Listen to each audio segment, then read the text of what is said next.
Hello, everybody. Welcome and welcome back to the Fox Juice podcast. I'm your host, Juice, and I'm here with my co-host, the 4 a.m. booty call to my Casey Kenny. Reen, what's going on? Oh, man, we're going to talk about this, huh? Shit, I'm going to sound like an asshole. Well, I'm sorry, Reen. I don't even want to demean you because, one, I know you ain't getting up at 4 a.m. for nobody, and I know damn well you wouldn't get up at 4 a.m. for Casey Kenny, so... No. It just seemed appropriate for the moment. That shit's so funny how long it went for, and I think it's still going, right? Remember, I think. Full disclosure, as you guys may know, we this takes a while to edit, so we're a few days out from this incident, and there'll be a few more days until you guys actually listen to this. But I don't think this is necessarily old news. It is old news, but it doesn't seem like it online. I didn't think it was a big deal. It was just like guys talking. I mean, they said locker room talking. Yeah, like they say they're coworkers, but they really aren't. You know, it's not like they see fucking each other every fucking day at a desk. You know, across a cubicle. You're independent contractors, homie. Yeah, it's like it's just a small clip, and I don't know how many people saw it, but was it really a big deal? No. Yeah, I didn't think so, but again, I'm totally different. I'm built different. Well, okay, Rain, I haven't. We've talked about this a little bit off air, but this is something I haven't asked you. This is something I'm not trying to be an asshole here. I'm genuinely curious, Rain. You know, whether you're a fighter or whether you're just someone that's a little bit more public. I mean, I guess someone, just random person on Twitter, can say the same thing about you that Casey Kenny said. Whether that was the case of someone just, you know, a mutual follow that we have on Twitter, just some random person, or hell, someone on YouTube talking about you or something, or if you're a fighter, like, would that offend you? Like, I mean, no. I get where Megan Anderson is coming from, that it's insensitive and that's a dick move, but like, would that offend you? No. I mean, I wouldn't fuck you either, man. Like, I mean, you're part of a group that doesn't really function like the rest, right? Y'all both fight. You're in the gym with guys that probably say shit anyways, right? Come on. Or you may hear something, right? It happens. Shit happens all the time. I don't know. It just seemed like, to me, like maybe she should have just had thicker skin and just laughed it off or whatever. But I mean, that was her experience with it, right? That was her reaction, so whatever. But I didn't think it was a big deal. The people that were like, you know, defending it and trying to fucking play white knight or whatever, like, is that what you call it? Yeah, white knighting for Megan. Yeah, you can say that. Yeah. Yeah, I'm like, all right. Even though you probably like drooled over her pictures and said some shit too. I mean, she's not bad looking. Come on. But it's not for some people, I guess. Like, shit happens, man. Keep in mind that Casey Kenny's what, 5'4"? Just honestly, the physics of a 5'4" dude trying to fuck a what, 6'1" woman? I mean, I'm not saying this to insult Megan in any kind of way, because I'm not necessarily talking about whether I would do this or not. But if I was 5'4", I mean, I've seen Megan in real life. I took a picture of her once. She's very tall, and I know some guys have a thing about tall women in general. I don't mind. That's not an issue with me. But when you're 5'4", or however the fuck tall he is, and you're trying to have sex with a woman who's 6 foot or over, yeah, there might be issues with that. So if anything, you can say it's a knock on him, right? Like, little man can't handle all this woman, right? Yeah. She could have spun it that way, definitely. Right? I guess it's funny because I tweeted about that. I don't want to harp on this too much, but it's funny because I tweeted about this and I have gotten replies of like, well, I replied with the way people were saying it, like, oh, my issue was out if you're gonna be upset about anybody, maybe I'm biased here because I never really liked O'Malley. But to me, it was like, okay, why did Casey Kenny say this? He's an asshole for saying this. I'm like, well, why did O'Malley ask this? And they were talking True. about heroin Yeah. and shit. Like, okay, I'd be like, because this is what I said. If I was in Casey Kenny's shoes, regardless of whether I think or personally whether I would do that with Megan or not, I wouldn't necessarily want to say it, whether it's negative or positive. But my honest response, like if I would have heard that, I would have been like, dude, I'd rather not answer that. That's what I would say. But I would think people would flip that as, well, why isn't he disavowing Sean O'Malley's line of questioning? Or why isn't he God. not answering? Because why? Because he thinks she's ugly and he wouldn't fuck her. Like, you know what I God mean? Like damn you can it. spin it any kind of way. So I'm like, that's my honest response of what I would have said. Like, I'd rather not answer that. What aboutism? But then you can spin it that all kinds Yeah. of ways too, right? But to me, it's Yeah. like, well, Everything can. and Everything. then Twitterverse, you can spin all kinds of shit. We've seen that plenty of times. people were like, oh, maybe you should say something like that. That's not an appropriate line of questioning, which there's nothing wrong with that answer, but O'Malley may take that as like, why you being a bitch, bro? And like you're kind of getting on his case and it's his show, To me, I would think I'd rather not answer that as the most respectful way to O'Malley and to Megan. But people, I think, just want him to be like, hey, fuck you, bro. Don't be asking me shit like that. You know what I mean? Like, I don't know what people want out of him. If you think Casey Kenny's a dick for that, fine. I get it. Yeah. I would rather give shit to O'Malley because he's the one that put him on the spot with that. It's not like he was necessarily. I'm pretty sure they didn't go over that in the B-roll. I'm pretty sure they didn't do that in the prior to recording. Like, oh, we're gonna talk about smashing, Megan Anderson. So I put it more on O'Malley.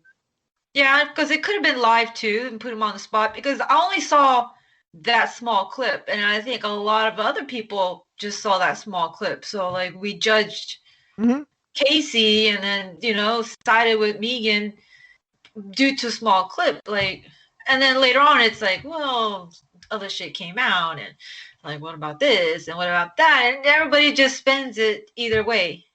Yeah, it could have just been handled. It's not like, again, I'm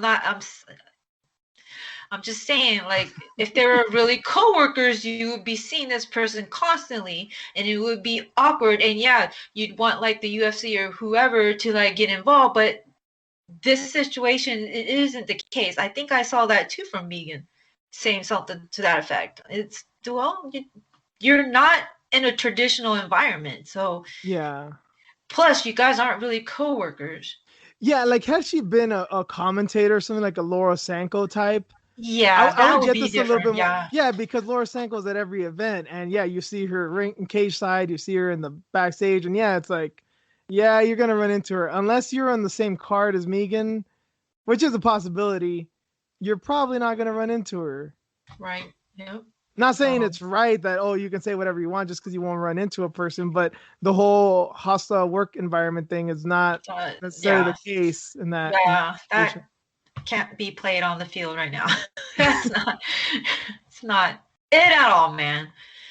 So, yeah, it just blew up. It was crazy. I'm like, I mean, I might sound insensitive or like an asshole, but it's like working in an environment like that possibly had awkward moments. Like, yeah, it sucks. I'm of the opinion that whatever you say, right or wrong, your opinion is way more valid than mine because you're a woman. And I'm not saying this as like some white knight SJW bullshit of, oh, women's word is more than man's or anything like that. But in this particular situation, it was a woman that's being harassed or being made uncomfortable, right? So whether people agree or not with your position, you're a woman and can have similar feelings to this as opposed to me where I don't give a shit if a woman says if they'd fuck me or not, Right. Exactly. Because most men don't.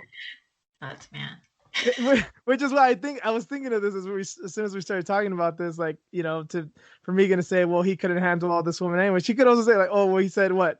Would you smash Megan Anderson? If I was Megan, I probably would have said, again, I'm a guy, so maybe this is just a stupid point because maybe women don't think like this, but I'd be like, yeah, you don't smash me, I smash you. You little fucker, Right. you know? Wait, are they like in the same weight class? She's what, 145? He's a flyweight, 125, Like 135. 125? Yeah, like She's already got 10 pounds even cutting weight. I'd be like talking mad shit. No, no, son, I'd be fucking you. Dude. I walk around at 170. Like I'd be talking mad shit. I But again, don't that'd have be step me. stools for you to step on and fuck me. Right? How you gonna eat? Sorry.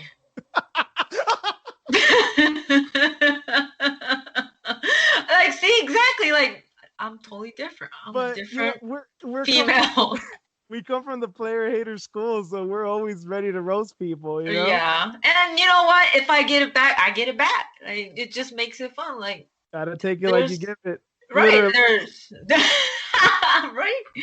I mean, there's other things to be mad about, but again, like when there's no fights or shit going on, like there's got to be some kind of, trouble, controversy, stir up going on with, fucking followers and shit like that. So it is what it is. Two final points I'll make on this, and I'll leave it here. We can talk about this, and that's it. Just funny that people were more mad at Kenny than O'Malley, and I was pointing out, like, I think O'Malley's more the douchebag here for saying shit like this, and this kind of proves my hunch that I always had about him, that he's a douchey dude, bro, who just talks about shit like this. And I've met plenty of them. Whatever, I choose not to associate and be friends with those type of people, but like people are putting the onus on Kenny because he answered the question as opposed to O'Malley who asked it. And the other thing with that, I saw a lot of people saying that I hope Dominic Cruz fucks up Casey Kenny because of this comment. Oh, God. Dominic Cruz, who told Cody Garbrandt to keep his, I quote, fling on a string. People were coming at me after I tweeted that that's apples and oranges because she was getting at Dominic and that wasn't right on her either. So this is like pre-fight trash talk and that's a little different. Like, if you're not going to talk to women a certain way, shouldn't you just not talk to a woman a certain way regardless of the context, especially when you're a man and you're a fighter and obviously you're the one with the power in that situation, quote unquote, right? Right. I'm not saying this to hate on Kenny or Cruz. I'm just saying they've both kind of made derogatory remarks about women, right? Yes, right? Like looking around, right? Yeah, that's what I feel. And it's like, I understand Dominic Cruz, especially on that night, he lost to Cody. So I guess he got his comeuppance, right? And he took it on the chin, literally. And his speech afterwards of just, okay, I lost, big deal. It happens. Class act. I get it. I like Dominic Cruz. I really do. But if we're going to talk about shitty things that have been said about women, he's not exactly innocent in that department either. It's like saying, I hope Anthony Johnson fucks up Greg Hardy because he's a woman beater. We might see y'all that. forgot. We might see that. Anthony Johnson. I know y'all like Anthony Johnson, but he kind of has a past too. Yeah, we might get to see that too. By the way. Well, is he? Well, he's going heavyweight, right? Rumble's going heavyweight. Yeah, Bellator, but I don't know, Greg Hardy. Oh yeah, that's right. I forgot. Like he went that way because. Well, you never know. Shit. Hardy might end up with Bellator. Fuck, I don't know. People want the UFC to get rid of Hardy, but I think the UFC just, no pun intended, has a hard on for Hardy, and like they just want to stick it to people. Well, he draws a crowd. And yeah, that's the other thing that people forget. Business. Like he does bring in viewers, and shitty as that is, but yeah, it's all business, man. Can't leave money on the table, right? Yep. That's business. That's America, as we've seen in the past week. It's all fucked up, people. Yeah, and that's why the UFC won't get involved with this. That's another thing. Like, why would they even waste their time like reprimanding like Casey and like O'Malley? This is like just icing on the cake for them. Like, go ahead. More clicks, more trending algorithms and all. Yep. Yeah, it's just good business for them. So it's the same thing like Chris and what's her name? God damn, I see her fucking face. She's in Puerto Rico right now. Yeah, that whole situation, like she's being booed the entire time. Like they didn't do shit, and then Chris handled it. I know. Cyborg and the UFC and Dana haven't had the best of relationship, and you would think, given their relationship, her doing that, they would have cut her at the very least, right? Or B, been like, Magana, press charges, or this is, we don't condone this at all. They didn't say shit about it. One, Mhm. because Magana has her detractors as well, but it's like, yeah, they don't like Cyborg. Why wouldn't they get rid of her? Because it's attention. It's Yeah, hype. Even though they would never fight one another because they're 20 pounds apart, who gives a shit? yeah. They just let it play out, and it got views and interest and Well, viral video from Chris Weidman's phone. Like they had all that going on, so they're not gonna get involved. that was Weidman that recorded that? Yeah, I could have sworn it was Weidman because he Oh, was all there and he eventually started talking about it. And I know it's been like years, but yeah, I he was trust you with there. this info. I He was do. there and did nothing. Oh, yeah, I can see that happening. Right? He just Uh, recording and shit. What about him? He let two women fight. Yeah, What about that? should have gotten in and settled it, right? I mean, why God are we damn it. talking shit about Weidman too? It's the Because same shit. he got COVID. He got his comeuppance too, I guess. So it's just selective with what people want to, blow Yeah. up about, and yeah, But that's just everything, right? We see it in the no. news and politics and medicine now. I mean, fuck, dude. Science. Jesus. Jesus Christ. So, Yeah. yeah. This is a bit of a long intro, but at least it's mostly MMA related. So I hope we didn't bore you guys. We got plenty of matches to talk about with this weekend's pay-per-view, UFC 258. We got a few headlines and we got plenty of matchups and our news stories always. So enough of this. Let's get into our preview of UFC 258.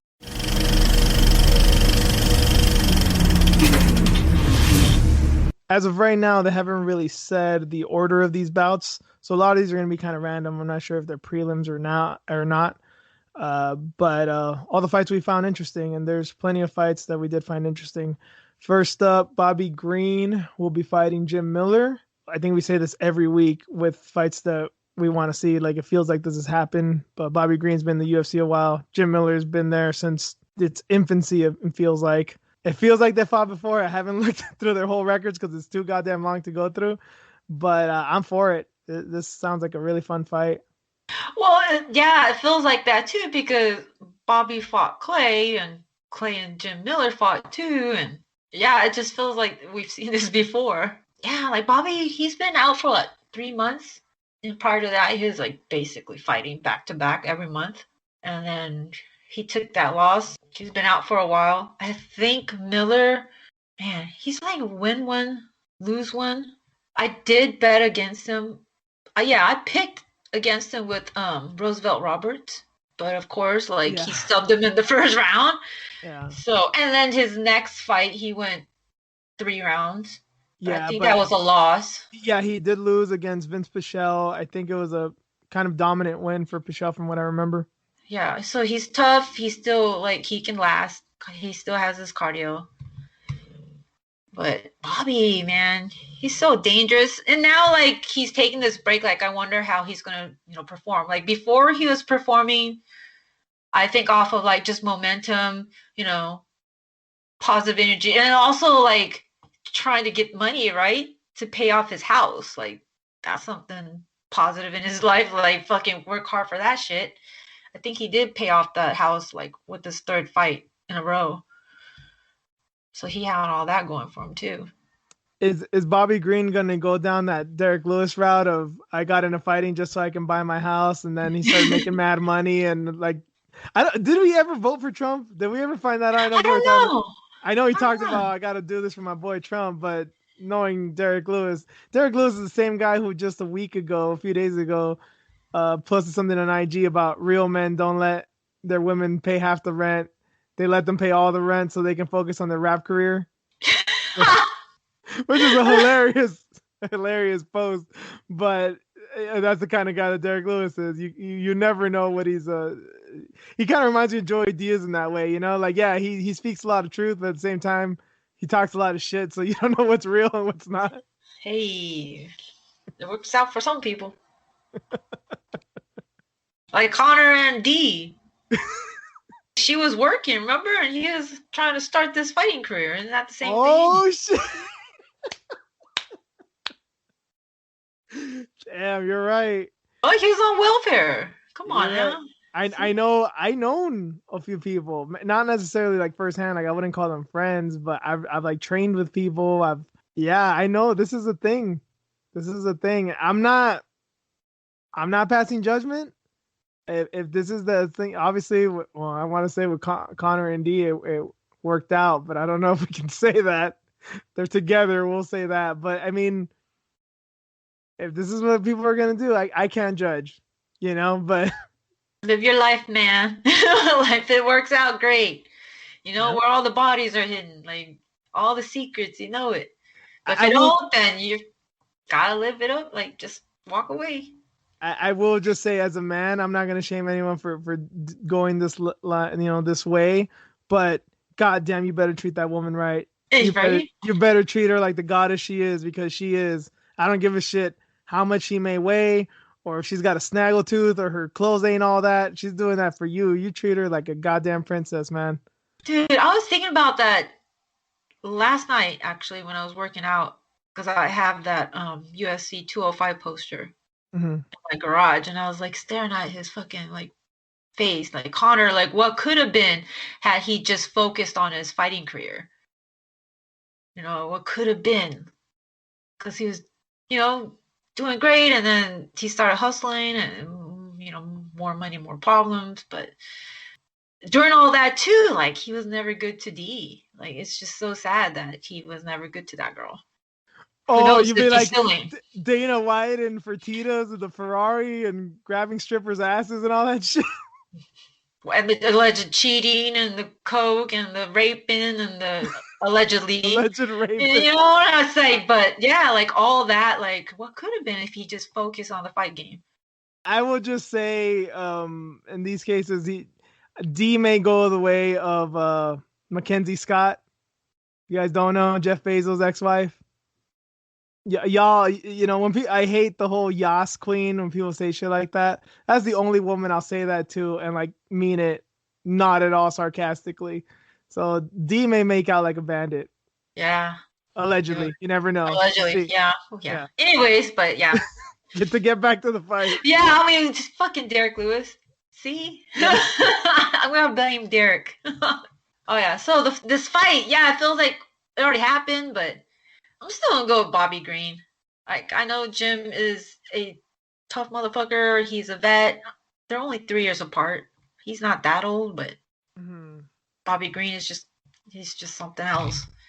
I'm gonna go with Miller on this one, and I think it's probably a little bit of a markout pick. I do like Bobby Green. I used to hate him. I like him now. I really like what he did in 2020. Even with the loss and all that, he looked great. And he's definitely evolved. But I don't know. Like I feel this is kind of one of those situations. Like I should favor Green, much like I favored Roe Roberts, and then we saw how that turned out. So if he submits him with like a guillotine in the first 3-4 minutes, I wouldn't be surprised.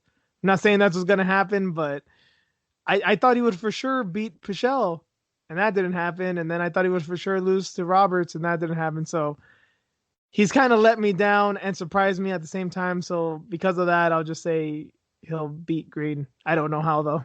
Some dissension there. Next up, Ricky Simone's gonna fight Brian Kelleher. This is another one of those fights. I think bantamweight's kind of becoming like lightweight. I think that's why we have this issue with lightweight, sometimes with light heavyweight. There's so many guys and so many good guys in the mid-level, top level that you all feel like they fought each other. Ricky Simone and Brian Kelleher haven't been in the UFC too long, but they came in around the same time, kind of. I think they both came from LFA. I could be wrong. Kind of have but Kelleher's more of a boxer. Simone's more of a grappler, but they're both very aggressive. And they both came off of submissions to UFC newcomers. So it's one of those things like, how much can we take away from their last fights? But good on them. They got subs. And I don't know. This is kind of a striker grappler type matchup. I don't know who to go for in this one. It's crazy, man, because they were supposed to fight in September, but Ricky's coach got COVID and got scrapped. Oh, I didn't know that. Yeah, and then Brian tested positive for COVID. Jesus Christ, dude. For the Abu Dhabi fight, yeah. So that fight Dude. got scrapped. So that was like when he got pulled though, it was early January. I think it was like New Year's or something when it was reported. So yeah, here we are. He had time to recover and everything. But yeah, Ricky never had it. It's not really even. But yeah, it's crazy. Like it got scrapped so many times because of COVID. It's kind of crazy with Ricky too because he's from Washington, and remember when COVID started, it was like Washington was the worst, and then New York, and then kind of went elsewhere. But it's kind of Yeah. surprising he didn't get it given what state he's from. Yeah. So it's crazy, man. But here we are. It's too bad they didn't get the fight in Abu Dhabi though. That would have been dope because they should have been on that same card as Max, the ABC one. Oh, just a few weeks back. Yeah. Oh, Yeah. okay.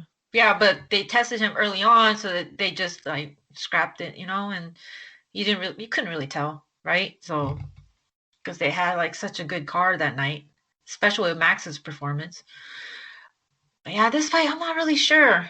I'm like I looked at Ricky's like past opponents. I'm like, okay, yeah, Uriah, Borg. yeah, Borg. Mabalashvili. I could never say that fucking guy's name. The machine guy, Darab Malashvili. That was his first UFC fight. Yeah, so I'm not sure about Ricky. And then, but you look at Kelleher too. Like he got knocked out by Lineker. He lost to Stamen in a pretty good fight. Like, but beat Henan Barao. I know Henan Barao wasn't who he was, but that was like his first or second UFC fight. Like he's looked impressive himself. Yeah. It's a toss-up between the two. I wasn't really sure about this. I'll go out on a limb and pick Simone. I like Kelleher. I think I probably like his style a little bit more than Simone's. Just my bias there. But Simone's so aggressive. I know Uriah pulled the fucking rabbit out of his ass and took it to him.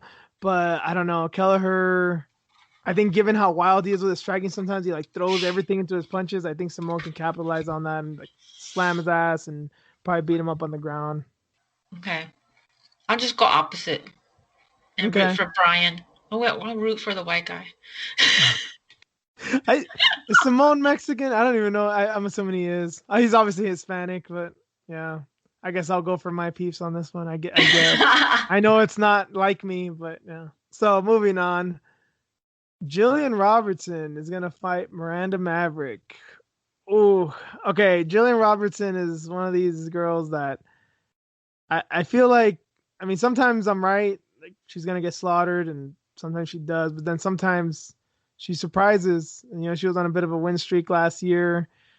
Miranda Maverick's a fucking powerhouse though. And I've had big hopes for her. I think from the first time I saw her in Invicta. And we saw what she did. If you guys didn't see her UFC debut, it was marvelous. So I don't want to sell Robertson short here, but I feel like I've done this almost every time we've talked about her on the show. At least I have. So, but yeah, I'm gonna do that to her again. Sorry, Jillian. Miranda, she's a grappler too, right?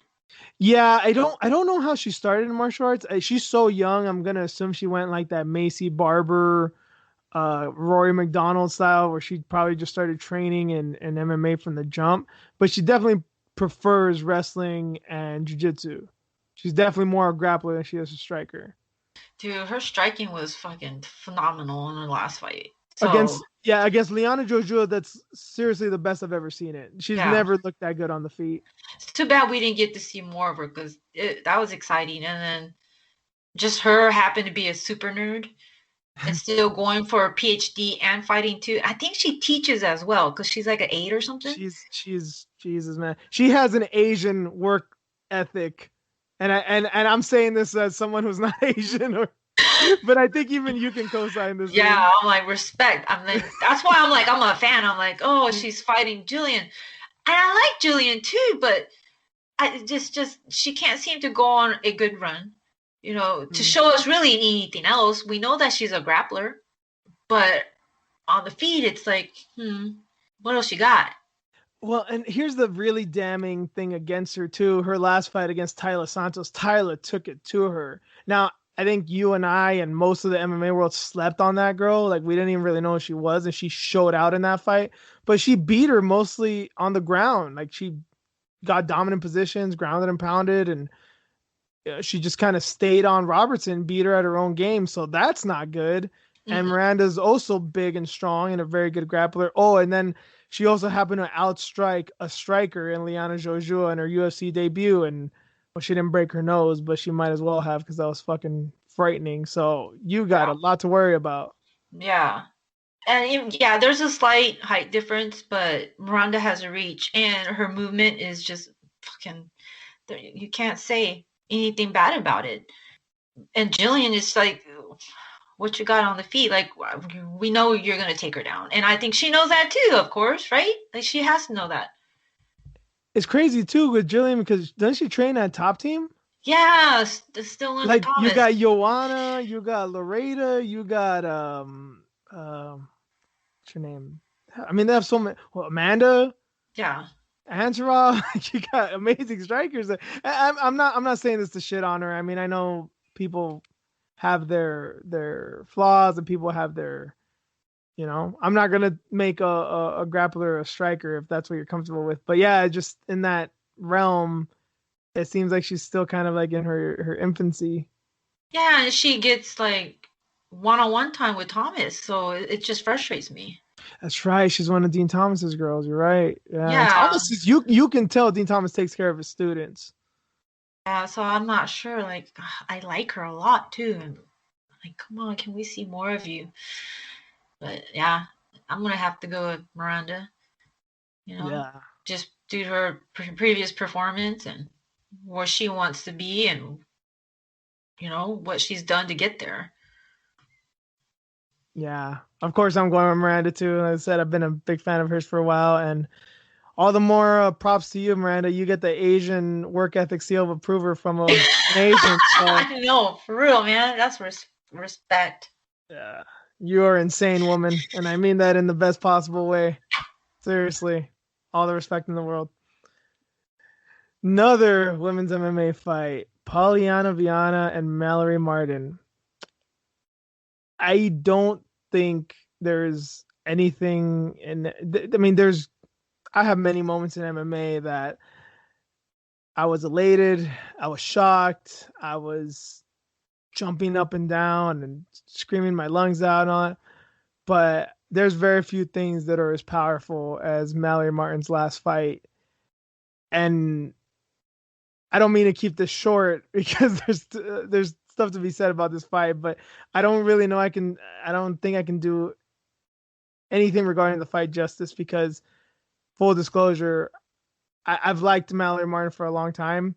I've always liked her style. She's very aggressive and she's a fucking animal. But seeing what I saw in her last fight, I don't think I can ever go against her.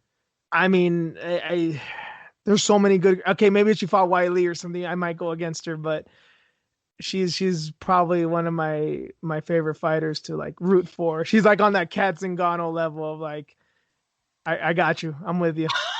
Wait, Mallory Martin? Yeah, She fought Hannah Cyphers last. I know. Remember what Yeah, happened? man. Yes, but why you gotta be so mean to Hannah? I love Hannah. I love Hannah. There's many fighters like Hannah that I love. Like she's one of those girls that like she should have been in Pride. I know Pride didn't even have like female fighters, but one of those like she has like that Mark Hunt. Yeah, like I kind of liken her to like a female Mark Hunt. Like when he was in Pride, it didn't matter that he would lose a lot of the time because she just left it all in the cage.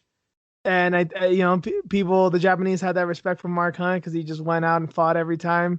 That's how I look at Hannah. He's like on that Mark Hunt level to me. But yeah, seeing what I saw that night against Cyphers, because she beat Cyphers too, knowing how tough she is, I can't root against her. This isn't a thing of, oh, you look at the striking and the grappling, look at all these elements. Like, no, I'm just like with Zingano, I'm always gonna mark out for her. There's no Mallory's fighting, I'm with her.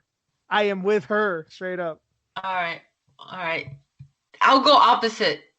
Damn! Oh my god, Ray. I'll just go opposite just to be an asshole. But I do like the fact that Pollyanna like called her out. Oh, she did. After she won against Emily in her last fight. So Good on her to call her out, and she got what she wanted. So cool, man. I'm actually looking forward to this, and I wasn't sure who to go with in the first place, but I just like the fact that she's like, all right, I want her next. She just fought Hannah. Okay, I want her next, and she got it. So let's do it. I want to see this shit. Yeah, I don't know. Again, I won't harp on this because I'm sure anyone listening to the show has seen it. If you guys don't know what I'm talking about, or to refresh your memory, her victory of Hannah Cyphers. Yeah, she choked her out in the second round after getting brutalized in the first, one of the worst ass beatings you'll ever see. And she started screaming bloody murder after she beat her because she was literally fighting for her life. Like, she was considering suicide prior to that fight. She talked about this, and it was weird because when you saw her, you're like, damn, what? Clearly something's up with her, but what is it? She's crying and screaming, and then she goes to the post-fight presser, and no one's really expecting much of this, and she's like, oh yeah, she like saved my life for taking this fight. Like, holy shit. Shit. She was excited in the Contender Series too. Yeah, again, I've been a fan for a while. She missed weight once or twice, so I was like, a little bit off the bandwagon, but after what I saw with Cyphers, I'm back on, man. No Mallory Martin slander on my timeline. Shit ain't happening, son. You can go against her. I mean, that's cool. I mean, there's nothing wrong with that, but nah. Yeah. Talking shit about my girl. No, it's gonna be a good fight. Yeah, I'm very interested. Just on the slight technical side, I am very interested to know what will happen if they go to the ground, because I think Mallory Martin has a striking advantage, but if they go to the ground, Polyana Viana is a black belt. But she was also submitted by Macedo, who I don't even know if she really trains jiu-jitsu. So it was one of those things. I remember when that happened, I was like, what? So yeah, we'll see.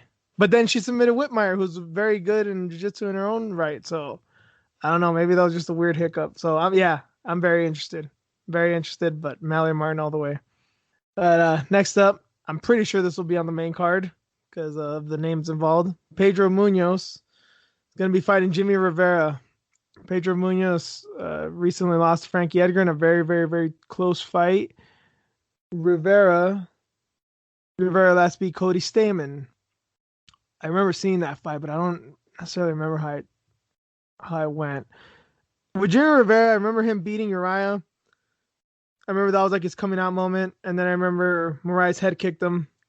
And then after that, I feel like I kind of lost. He got lost in the shuffle. I don't really remember all his fights after that. Yeah. He's been on a roller coaster and just inactive for over a year, I think. He fought in, I think that Stamann fight was in the summer. I think they fought in Abu Dhabi. They fought in Fight Island. Was it? Okay. Yeah. So it's maybe been like 6 months. Yeah. No, he was inactive for almost a year, and then he finally fought. That's what happened. Okay. So it makes sense why I kind of forgot about him a little bit. Yeah. So that's why. He had like a lot of time. And then, Munoz, he knocks out Cody, and then he goes on a skid. Fucking it's Cody's fault. Does he go on a skid? I mean, didn't he fight? It's 2 fights, like, losses in a row, I think, after Cody. If I'm not mistaken. No, I think he fought Edgar after that, and he lost to Edgar. No, there's somebody else. I gotta look it up. Sterling. Yeah, that was in 2019. Okay. Now I kind of remember that one. Oh, of course I'm gonna forget the Sterling fight. No. God damn it. Yeah, after he fought Cody, he fought Sterling 3 months later, and then he went on like a year break, and then he fought Edgar and lost, split decision, close fight. Then now we're here. And before that, he fought Caraway. Man, Caraway is like a long ways away too. Sucks for him. It's like he's just been out for a while. These 2 guys, man. It seems like they should have fought before too. And yeah, like 2 years ago when they're on the come up. Yeah, now it's like, okay, we get to see this finally. I remember Munoz got COVID too. I don't think his thing lasted that long, but as we were talking about with every single fight on here, someone's been affected by it. So that takes time out. Obviously, their health, you never know. Mm-hmm. Side effects and all that. So yeah, but yeah, it's good it's happening now. I have no idea how it'll turn out because they both feel like they're on the same trajectory. Like they were highly touted just a year or two ago, and they've kind of been on a skid. So what's going to come of them? Hmm. I don't know, man. Who you gonna pick? I'm not sure. You know what? I kind of got endeared to Munoz when he fought Edgar. I remember watching that UFC Destiny. I don't know if you remember watching that show on ESPN. I remember with his daughter and him talking about like his dad and his uncle. They'd like make him go to bars and fight and shit when he was a kid. Oh yeah, now I remember. Now that you mention it. Yeah, so I remember hearing that shit. I'm like, oh man, because I kind of thought that. Not that I thought he was soft. I mean, most Brazilians aren't, especially in the UFC. But I'm like, maybe this guy kind of went to a good school. If I had a good like upbringing, and like, oh no, he's not from Rio. I don't think he's from the favelas, but he definitely had a really, really tough upbringing. And I kind of relate to him in a way. So I was like, all right, props to you. I like Rivera. I've liked what I've seen of him, but I guess since Munoz has been a little bit more active, and I kind of like his story, I think I'll just go with him. A little bit of a mark out pick. Yeah. Well, then I'll just go opposite. Okay. Gotta make this fun and mix it up. But yeah, now I remember Pedro's story because he seems like just like a cool, chill guy, but he has like this dark past. Yeah, he kind of almost strikes me like as Damian Maya. That's kind of what I thought of him. I think they're from the same area. I think they're from Sao Paulo. So I'm like, yeah, he's kind of nerdy or something, But nah, he's pretty rugged, man. Yeah, he's a man. Yeah, yeah. So this is why we pick the fights, though. You guys know we don't talk about every single fight on the card, but we tend to pick the fights that we think are kind of like 50-50, and we don't really know who to pick, and we don't really go over them until we get on the show, and then we talk about them and organically like, oh, you make a good point. Okay, maybe I'll go with him, or no, I haven't thought about that. Never mind, I'll go with the other guy or whatever. But to get to the co-main, you guys want to talk about marking out? You guys want to talk about full hatred and full going for your own people? Alexa Grasso is going to fight Macy Barber. Full disclosure, there's going to be a lot of emotion involved in the next couple of minutes. This is easy. This is an easy pick, man. We're probably going to like both agree. Whoa, yeah, we're both going to agree that Macy Barber is going to whoop the fucking shit out of Alexa Grasso. What the fuck? That's wrong. Why? You know how much I hate Mexicans? I can't go like Grasso. But she got COVID, man. No, that was the other Mexican. That was Aldana. No, she did too. She did too. Fucking Aldana. Why didn't she stay home? God damn her. That Kim bout. She was supposed to fight, what's her name, Kim, and like... She did fight Kim. She did. Well, eventually, they had to rebook it. I don't remember that. Yeah. She missed weight with Claudia, and that got scrapped. And then her next bout, I could have swore there was like an issue or something. Not all Mexicans get COVID, Rain. Even though I know many Mexicans have gotten COVID, don't put that on us. Yeah, it got rebooked, canceled due to the corona. Oh shit! Because she was sick. Yeah. Now she's gonna fight Macy. She's been out for what, a year? Yeah, since Roxy beat her candy ass. Yeah, beat the shit out of her. She tried to fight. Didn't even throw in the towel for her fucked up leg. I'm still a little mad at Roxy for not going in on her though. She could have finished her. She could have finished. I know. She was just like fucked up her career. Finished her. Oh no! Let's not go that far. Throwing some crazy elbows and fucking beat her face in and armbar her or some shit, But Roxy's Roxy, man. Yeah. Fucking Macy. Dude, we'll see what happens. I don't know either with this one. But you want to like hate on Mexicans today, so.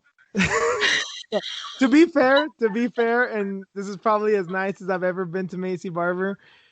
It's been a year off. It's very possible. I mean, we saw with Sandhagen. I bring this up all the time. Motherfucker learned wheel kicks during lockdown. Her being so young, obviously this injury could really fuck her up. And who knows, maybe she hasn't been able to train as much as she's wanted because maybe she's still having issues. You never know. But on the flip side, if she's 100% healed and she's really put her mind and heart into this, man, she could be unstoppable. You never know. No, I'm totally kidding with the whole marking out for Barber. No, I'm going with Grasso all the way here, all the way. And yeah, I was gonna say something terrible, but no, never mind. Do it, do No, it. no, Don't stop now. Don't stop now. I want to hear this. If you have to edit it, go ahead. no, it's nothing terrible. It's just like I don't know, maybe just things I've seen online lately about burning flags and stuff. Like, oh yeah, if Grasso loses, I'll burn a Mexican flag. But although there's no crime against that here in the U.S., living with Mexicans and living amongst Mexicans, I may get my ass beat to death. So I'll refrain from that. But Oh yeah, anyway, yeah, yeah. That's not cool. Not in your hood. no, not in my head, no. Go somewhere else. But yeah, okay, maybe I'll say this: if Grasso loses, I'll have no faith in any Mexican ever again. And All this pressure on you, Alexa. Grasso, oh yeah, yeah. Hey man, she was supposed to be the future since Invicta. She didn't even get a title fight, and then she barely beats. I think Randa was one of her first fights or her first UFC fight. Didn't look that great. And then she lost to Felice Herrig. And blowing weight against Claudia. I mean, she's had her fucking hiccups. She looked great against Jo Young Kim, but again, we don't know what Macy's made out of yet. You never know. You never know. But I have faith in you, Alexa. Not much. Not much. As I told pissed off T Woodley the other day, don't put too much faith in Mexicans. They're bound to let you down. I'm trying to take this with a grain of salt. I know the history here with my people, but I'm gonna put that pressure on Alexa. Alexa, it all lies on you. I Don't mean, do what Macy's been Aldana quiet. did. You gotta show out for Aldana. You gotta do what she couldn't. Yeah, seriously, footwork. Just do that footwork. You don't gotta do much. Just footwork. And Rena, if Grasso loses in spectacular fashion and just does nothing, I don't want to hear this shit of the same thing you're defending Aldana with. Well, she had COVID. Why not? Don't give Mexicans that much credit. All right, You gotta treat them equally. God, just trying to help the brown people. Nope. They're pale enough. They're barely brown. That shit's funny. You're right. She's probably whiter than Macy. I'm not. Yeah, I'm not that dark as it is, and I'm way darker than Alana and Grasso. That shit's funny. But yeah, I was gonna say like Macy's been like awfully quiet this entire time. She's been quiet. She was always like doing interviews with Ariel and making sure we heard from her, but she's been awfully quiet. You bring up an interesting point. I'm not gonna say shit talking's over in MMA because it never will be, but there's like no real shit talkers right now. Connor was weirdly respectful with Poirier. Colby dropped off the face of the earth, it seems like. I mean, Joanna hasn't fought in a while. You know what I mean? Like all the known shit talkers, like where are they? Yeah. Well, especially her because she's from a different era, right? Like social media and everything, and you just don't. Yeah, she just don't hear from her a whole lot. And she was everywhere, and she had to be, she wanted to be out there. And what is this like rebranding herself? She's hesitant about coming in again and fighting because of the injury. Like, where is her head at? So I just wonder like how is she gonna perform? Is this gonna be like a quick one for Grasso? Hopefully, because she's been active. She's in a weight class that because before she had issues, so she's in a where she belongs, good weight class. So yeah, Grasso. I mean, I was gonna pick her anyways, but just thinking about like how Macy was before, I'm like, yeah, she's been quiet. She was using that machine, but no, they're not really like talking about her and hyping her up. Well, again, as we've talked about for the past year or two, fights in the COVID era, there's no real hype. There's no real building up. Yeah, but still, they're fights. They're there. Mm-hmm. But it's new year, new fucking quarter. Your cash cow or the girl that was supposed to be the next, Rousey, next superstar. I forgot some of the shit Dana was saying. To be fair though, he hyped up Alexa a lot too. It was mostly before she came in the UFC. but no, it still was pales in comparison to how much he was hyping up Barber. Yeah, so interesting though, but yeah. Yeah. Hope she she probably didn't do the OnlyFans thing yet with the feet. It seems like that's our weekly advice to girls. She should do it with her baby feet, right? Oh, Grosso, that's right, that's right. I thought you were talking about Barber for a second. Oh yeah, we Oh named the whole no, episode after that shit. Yeah. Well, no, thanks to not. your story, but Yeah, that's interesting.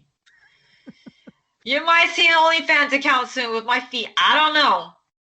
I don't know. I'm just thinking about it. times are tough. Got to do what you got to do. I Hey ain't mad man, at it. if I can stay at home and just train. I have like feet pigs. Pay for my training. Cool. You're gonna have to take. There's got to be some maintenance though. You're gonna have to put like cocoa butter and all healing lotion on so they don't get like cracked and you know what I mean. Getting Yeah. pedicures and shit. Yeah. Gonna be some maintenance to all this. I know, man. I get it. It's gonna be hard, especially with training and stuff. But I don't know. There's some freaks that like honey all over them, or I don't know, mayo. Oh, I've learned entirely too much. That was Jesus Christ. We talk about some crazy shit off air, and for some reason that grossed me out more than the shit we talk about off air. Dude, I've been doing some research too. Yeah, clearly, goddamn.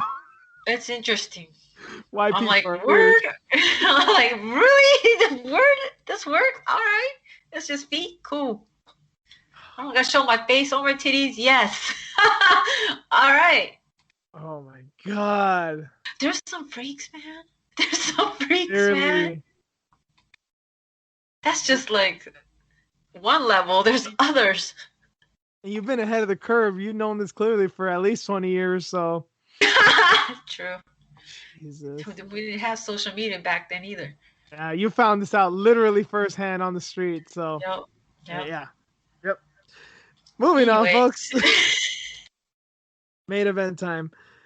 Gilbert Burns and Kamaru Usman. Here's a total honesty here. We've known about this fight for months now. I mean, should it happen over the summer, then again December, now. I've thought about this fight. I haven't put much analysis into how it actually is going to go. Like, of all the fights on here, and there's many close fights, I think this is the closest. I really respect and like Kamaru, foot stomps and all. I don't give a shit if it's boring. Clearly, he still had one of the best fights probably I've ever seen with Colby. But Gilbert Burns is fucking special, man, and I can't count him out. I wouldn't at all be surprised if he beats him. But Kamaru's still so good. I have no idea how this is going to turn out. I don't know either because Usman is now working with Trevor Whitman in Colorado. So he, changed teams for this. He left who? Yes. Oh, that's right. They train together. Because, shit, I forgot about that. Oh, that's the other aspect. Oh my god. See, I totally forgot about that. Yeah. So, and then he's been training with Justin Gaethje, right? So, of course. Yeah. So it's like, wow, this is interesting. And then if you look at it even more, Burns has the better hand. He's knocked people, more people out more than Usman. They start about the same time too. What can Trevor Whitman do in that short amount of time? And just like the whole different, atmosphere and getting comfortable with that team. And yeah, Gilbert is he's been active this whole time.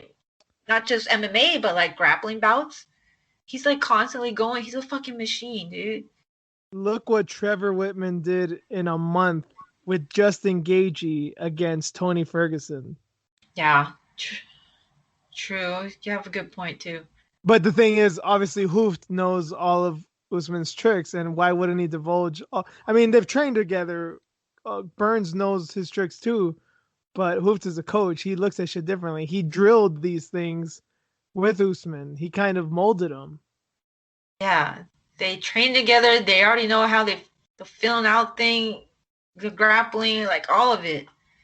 I just wonder, like, how it's gonna go down. Can Usman like keep it on his feet and knock him out, hurt him really bad, ground and pound. Like, what's gonna happen here? Well, shit. Even if he does hurt him, I mean, Gilbert's so high level. He's not Damian Maia. Don't get me wrong. I mean, he beat Maia, but by knockout. But he's so high level. I think if Usman doesn't knock him dead, if he drops him and he still has his wits about him, he goes in his guard, he may be in trouble. Yeah. It seriously may be an issue of like, if you don't dot your I's and cross your T's, you may fall into a triangle. Yep, true. It's crazy, man. Like, Burns has been active, in and out of the octagon, just constantly going, taking short notice fights, just constantly going. He's a fucking machine. Dude, I think Usman's gonna get fucked up. Okay, I'll make the official pick here. I'm gonna go with Usman only for two reasons. Because with all these things we're talking about, I still can't really sway my opinion much. But I think these will be deciding factors. One, Burns had COVID. Again, I'm always like, I don't know how this is gonna turn out with that. Two, I know this doesn't have much to do with fighting necessarily, but I like this kind of attitude. This isn't necessarily a mark out thing. It's just one of those things that I tend to see great champions say and do things like this. I saw him recently say that he will never call himself the greatest ever or the greatest of all time because he doesn't think that's his role. He doesn't think it's right for him to bestow that title on himself. So he's clearly focused on the work, not the destination. And this is like what DJ always said, like he doesn't care what pound for pound right now. Of course he wants to be at the top, but I just got to focus on winning. I got to focus on training. If I don't focus on that, everything's lost. And even when he lost, he was just like, oh, well, shit happens. I'll get back. He went and won and whatever. But what I'm saying is like the greats focus on that type of shit, on just winning, on just training, on the task at hand. And because of that mindset, I don't think he's bullshitting. I think he really means that. It doesn't get you clicks to say shit like that, but I pay attention to shit like that because it seems like most of the great champions said things like that. So for that reason and the fact that Burns has COVID and I don't really know whether to trust that, I'll go with Usman. I really think Usman can be champion for a while. Like, I never really felt that about Woodley. People were talking about Woodley as the greatest ever for some reason, even though he only fought like 2-3 people. Yeah. I never understood that. But Usman, I feel like he really could be at the top for a good while. Yeah. I don't know with Gilbert though, man. I don't know how it's gonna go. I'll just go opposite. It's one of those things. It's like we just gotta see it happen finally. What the game plan would be, and yeah, it's hard to tell with these two. Okay, you're picking Burns. I'm picking Usman. Obviously, we know it's a close fight, but if you had to bet money right now, if it goes the distance or there's a finish, what do you think is going to happen? I'm not saying who's going to finish who, but do you think it'll go the distance in general? I don't know. I don't know. They both have power. And Usman, obviously, we know he doesn't mind going the distance, but yeah, Burns can finish you, but Usman's also super tough. So is this like a battle of attrition? Or does Usman implement his game plan and, kind of draw it out a little bit? It's tough to say, man. Thinking what? All but one of these fights, I think, except for the Maverick fight, we went separate on each fight, right? Yeah, I think so. Yeah. Yep. It's a good card. Let's show. Good card, you guys. It didn't look so hot a few days ago, but it seems like they added some fights and moved some shit around. It could be real good. So tune into this one. But that's enough for preview. Let's get into some headlines. When it comes to shit like this, I always feel like, do I lead with this or do I end with this? Because I know we're going to talk about this for a good while. And I also feel like I shouldn't even be bringing this shit up because we're not in the goddamn Middle Ages. But when you're on ESPN, shit needs to be said every once in a while. So Stephen A. fucking Smith, I think I should just let you lead with this, Reen. I don't know what I can say of value here. He's an idiot. I mean, like, why? He's just doing this on purpose. It's just for clicks, I feel like. I mean, come on. We all saw the video of him Hitting pads. Of course, Cyborg had to tweet it out, right? I mean, come on. My son can hit better than him, and he's 8, by the way. I bet most of y'all can do it better than him too. So I mean, who gives a shit? I mean, he has to always act like this every now and then for clicks. Here's the weird thing about it too. I don't know if you read the whole context of his quote. I don't know what the podcast was, but I guess it was brought up. Here's the weird thing to me. My issue is he brought it up out of nowhere for no reason. They were talking about, I guess, in the NBA, one of the main coaches was going to be replaced, or for a game or two is going to, a woman basically is going to become a head coach. I'm not sure if that was permanently or just for a few games. But either way, obviously a big story, a woman coaching an NBA team. That's great. And he said it was great. Like, I love seeing that women are in these positions. Then out of nowhere, he just took a hard right and was like, yeah, but I don't really like them fighting. And he was just like, that's just my opinion. I understand it's probably not popular. Like, I'm just being honest here. I don't necessarily want to see women in the octagon getting beat up. He's not being a total misogynistic piece of shit. He doesn't mind seeing women in positions of power. But why do you have to throw that in there? This is why I wasn't necessarily mad when we talked about the O'Malley Casey Kenny issue. If Casey Kenny would have just said, "Oh yeah, by the way, I would fuck or wouldn't fuck Megan Anderson," and be like, "Well, bro, why the fuck did you say that?" That's why I was more tripping on O'Malley. Like, why'd you ask that? This guy didn't ask anything about even MMA. He just out of nowhere like, "Oh yeah, but I don't want to see women fighting." And then he brought up some weird thing like, "Oh, women shouldn't be fighting men either." I'm like, wait, how did that come? What? Where the fuck did this come from? He's a fucking idiot. He probably realized that he was being too nice and he needed to be a fucking heel or something for like clicks. Like who fucking like he was breaking kayfabe. Like he was being kind of like too honest and like, oh wait, I gotta be an asshole. That's my job. Yeah, that's what they're paying me for. Right. Or he has some sort of fucking like brain damage or something. Getting old, losing track of shit. Like I didn't hear all of that. So, but now that you bring it up, it's like, yeah. You know, it's probably for fucking clickbaits. It's one of those things. Like when I saw the quote, I'm like, okay, like I'm trying to think of a female fight that happened recently. Honestly, when I saw the headline, I thought this was gonna have something to do with like Marina Rodriguez and Amanda Ribas. You know, I thought this was an interview or some kind of context would be like, oh, did you see the Conor fight? And it's not like, oh, you know, the fight was great, but I was really troubled by that knockout with that one girl. Like, man, that girl took a beating. I don't like seeing that. Like, I don't think I like seeing women fight in the octagon.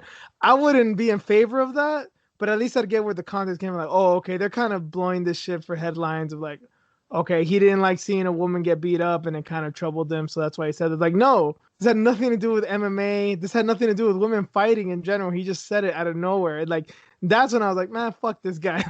What are you doing, man? And I think you're right. Maybe, yeah, he broke character and he had to, quote unquote, get back into character. So he had to say some dumb shit. Fucking idiot. I can't stand like listening to him. So all his like, you know, memes are funny as hell. But I cannot stand listening to him. There's people that listen to that dude like every day. That's the wild thing. Like these radio sports guys, some of these ESPN guys, like, damn, Colin Cowherd and Skip and Shannon, like, damn, you guys like do this on the daily, huh? Yeah. Out to me. I got one last question with all this. You know, I love Julie Kedzie. I've famously said on this show that she's like my favorite feminist, probably the only feminist I can stand. Maybe the MMA bias has a lot to do with it. Maybe the fact she's a pioneer. And other reasons that I won't get into because Julie Kedzie will beat my fucking ass. But anyway, besides all that, she was kind of essentially, I don't know if you saw her tweets, but she was kind of asking for him to get canceled. Knowing Julie, I'm sure you've seen any of her tweets. You're probably not too surprised by this, but I guess just what's your thoughts on that? That's his opinion. I mean, you're going to cancel him because he said that? To be fair to her, she didn't say cancel, but she like tweeted at ESPN and ESPNW, which is their women's division. God. Of like, do you want a guy like this representing your company? And women have come so far in the sport. He's like one of the most notable faces on the network. Should he really be saying things like this? That type of thing. Mm. Yeah. It's Julie being Julie. I love her, Yeah. but I love her and accept her for her flaws. It bugs me. I'm not on board with this. I am not this type of person. But it's one of those things like I see where you're coming from, but just on principle, I'm against this shit. Yeah, that doesn't sit well with me. I'm against what he said, but I'm also against Yes. what she was kind Trying of trying to to, do. yeah.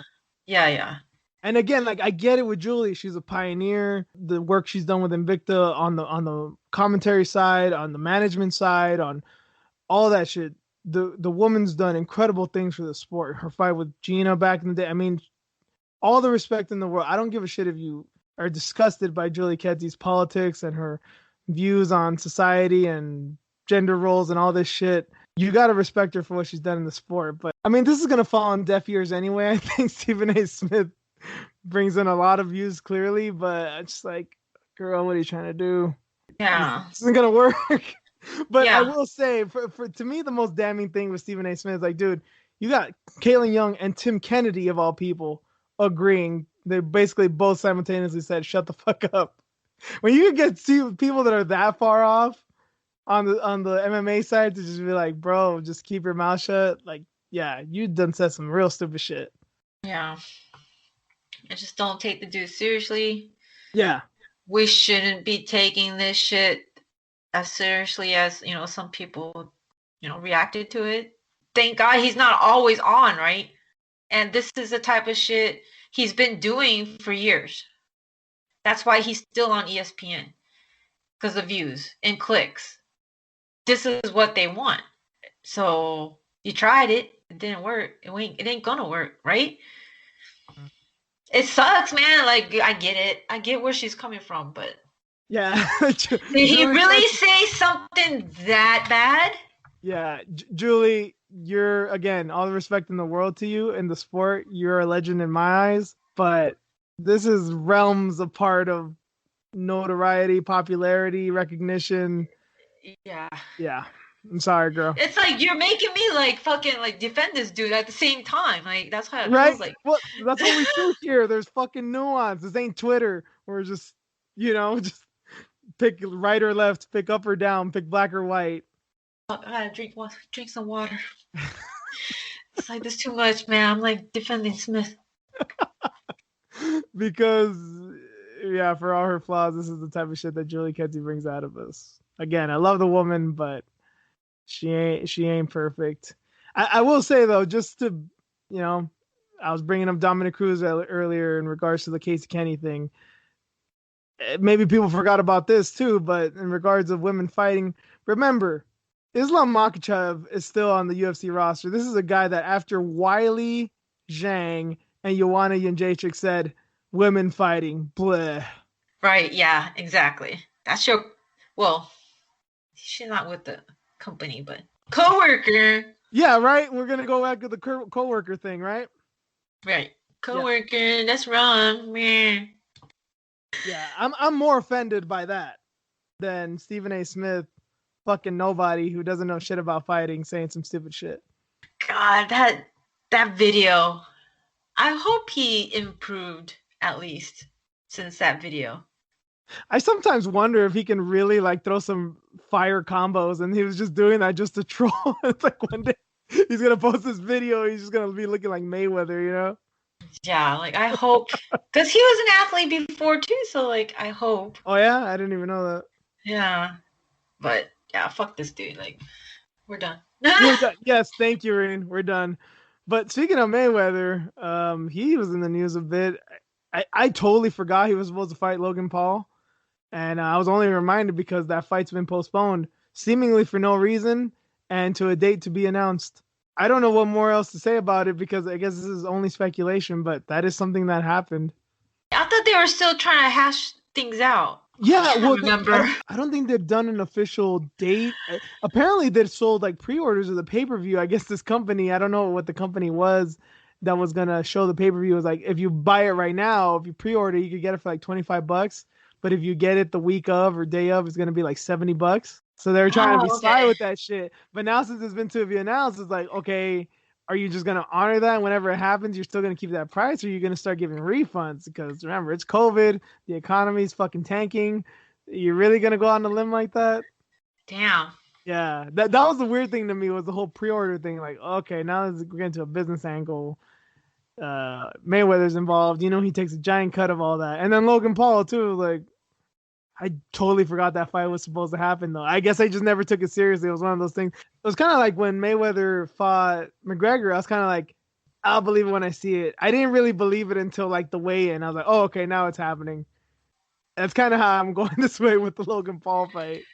Oh man, I thought they were still up in the air and there was like no rule set or anything for them yet. And I must have just forgot because I was like, why are they all like tripping because it's like postponed or whatever?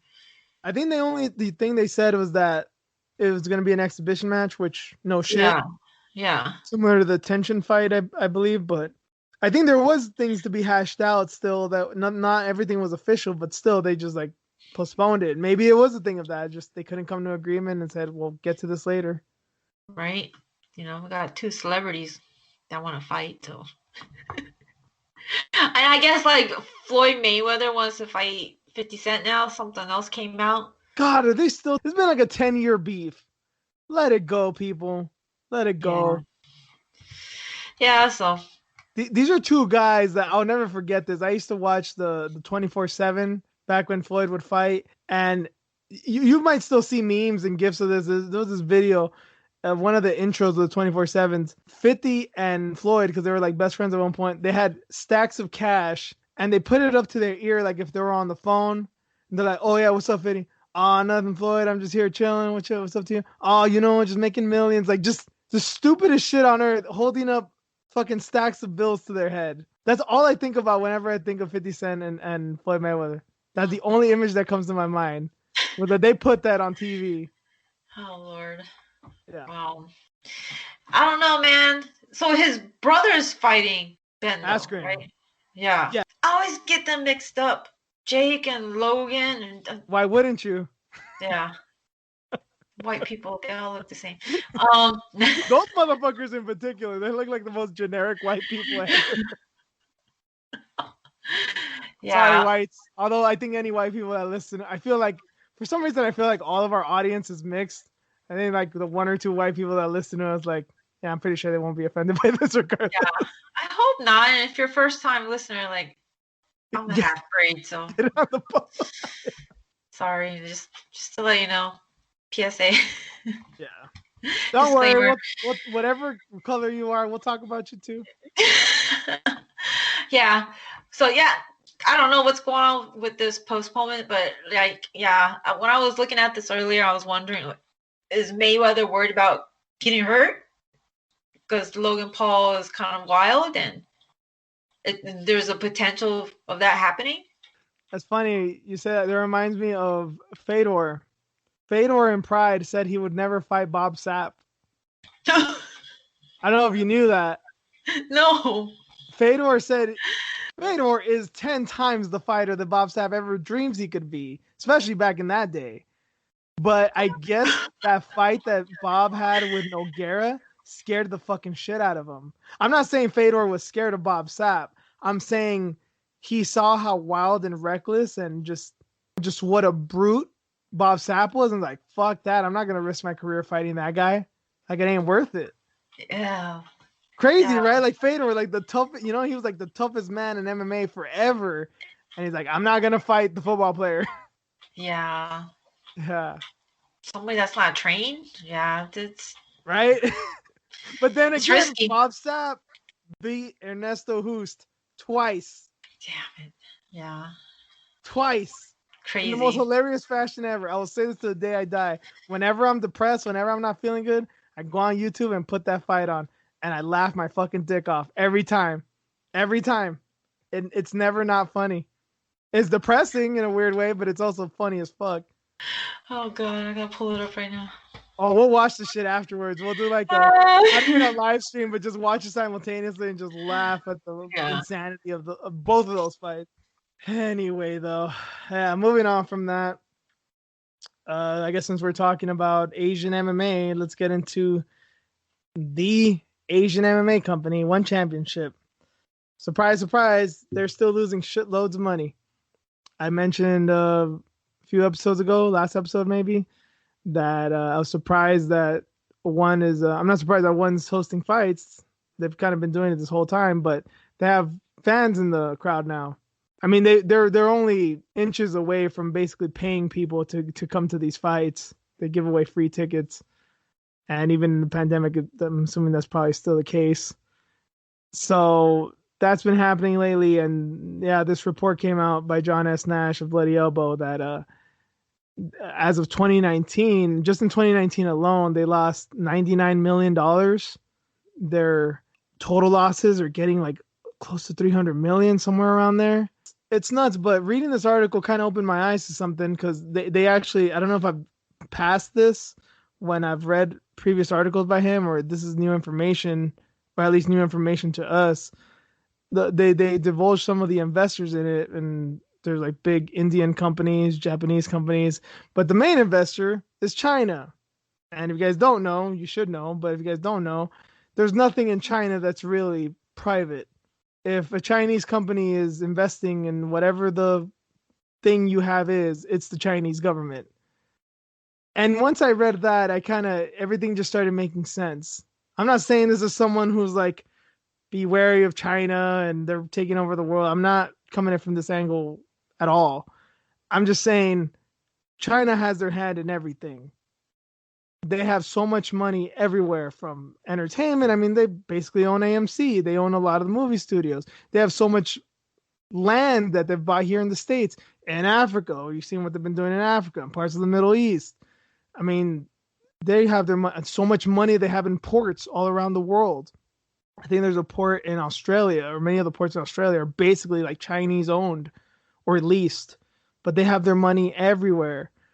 So I'm not surprised that they've put their foot in this, and that even though they're not profitable, they're still either hoping they will be or just going to stick for this and see what happens of it, because they play the long game. They're not like us. I'm not saying that's exactly smart, but that's just what they do. Yeah, that makes sense then. Because I was thinking, like, because one championship is headquartered in what? Singapore. Singapore? So I thought maybe the Singapore government. They have some in it. Singapore companies. I'm not sure if it's the government per se. Singapore investors. I'm sure like venture capitalist types. I'm sure many of them in Singapore. They seem to have some money there.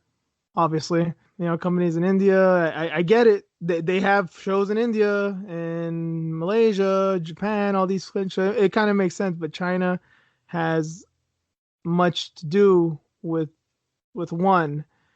And the other thing is too that was kind of interesting that kind of stuck out to me about the article is that there as much as if they've accrued in losses, one doesn't have many debts. They haven't really taken out loans.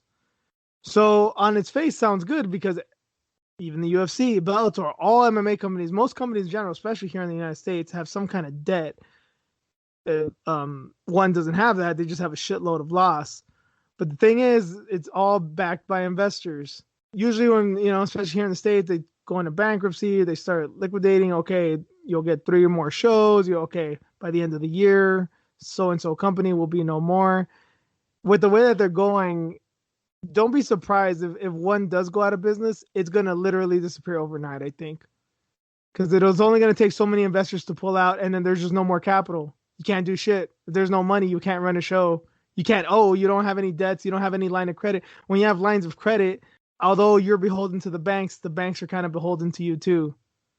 So they don't have any kind of leverage there. It's like they're at the mercy of the investors, and the minute the investors pull out, they're fucked. Yeah. Interesting. They're getting paid though, right? All the leadership? Well, that makes me wonder about Misha. Because she was an executive there. But she's coming back to the States, right? And she's talking about fighting again. Yep. Yeah, so it's just Rich Franklin, I think, is still on the board there.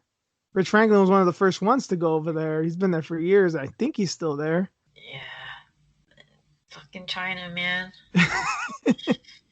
I can't even talk shit here, though. It's like, Yeah. Hey man, I mean, obviously they can't really. China was very close to buying UFC. I don't know if you guys remember that. Before it was WME, one of the main contenders was a Chinese company, which again, Chinese company just equals China. So they couldn't get that. So I'm not surprised. Like, okay, we couldn't get them. They seem to be pretty big over here.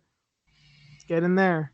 And then the thing is too, I think there's something to be said that the UFC was in the red for what, 5, 6, 10 years.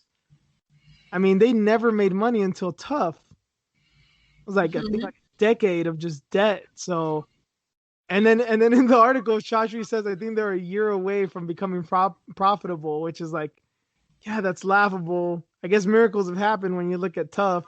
You know, that Tough finale and how many people watch that, and Liddell and Couture and Tito Ortiz and all this stuff. But I don't think you need stars, and I don't think any star is gonna come out of one. No. Mm-mm. They keep getting the old ones or the young ones that didn't really make it in the UFC. Like what? Sage, right? Uh, He hasn't fought in a while because of COVID too. But remember that? Like, didn't he get his like jaw fucked up I think because it of was an that knockout? orbital, yeah, by Cosmo, yeah, Cosmo Alexander, yeah. And they were banking on him. Just something for you guys to consider.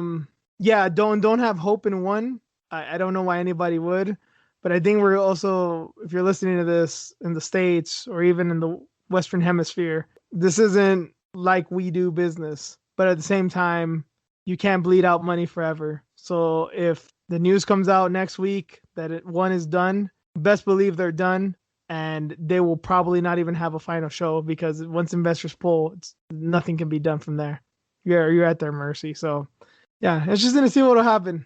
It's kind of difficult to read John S. Nash's articles if you're not familiar with finance. I barely get it most of the time. I usually tend to have to talk these out with my girlfriend because she knows about this shit. But the little that I do find out is always kind of interesting. So yeah, read up on his articles. He's like the one guy that I always go out of my way to read. But enough for headlines. Let's get into some matchups.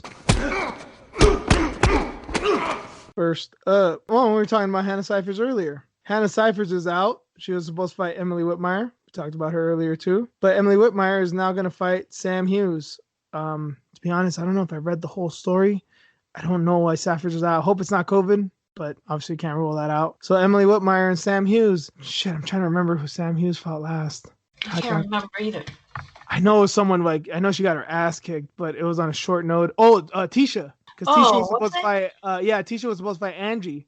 Oh, God, yeah, yeah. Yeah, she That got her like on just a late happened. Yeah. notice. Yep. Sam Hughes is legit though. If you only saw that fight, don't count out Sam. She's pretty damn good. But Emily Whitmire is one of those girls. You know, kind of put her in that Jillian Robertson, Pollyanna Viana territory. Like sometimes she doesn't look good, but when she looks good, she looks damn good. I'm interested in what's gonna happen here. I want to see Sam Hughes win. It would suck. And then she's basically taking two short notice fights now. Props to her, but yeah, I really want to see her win this one. But Emily Whitmire's cool. If she wins, she wins. I'm not gonna be mad about it. Same. I just want to Yeah. know what happened to Hannah, though. He still got a job, so that's I cool. I think we say that every time. Yeah, no, for real, for real. Props to her, man. Again, just fight your heart out. Go, pride never died with that girl, for real. That girl is fucking legit, man.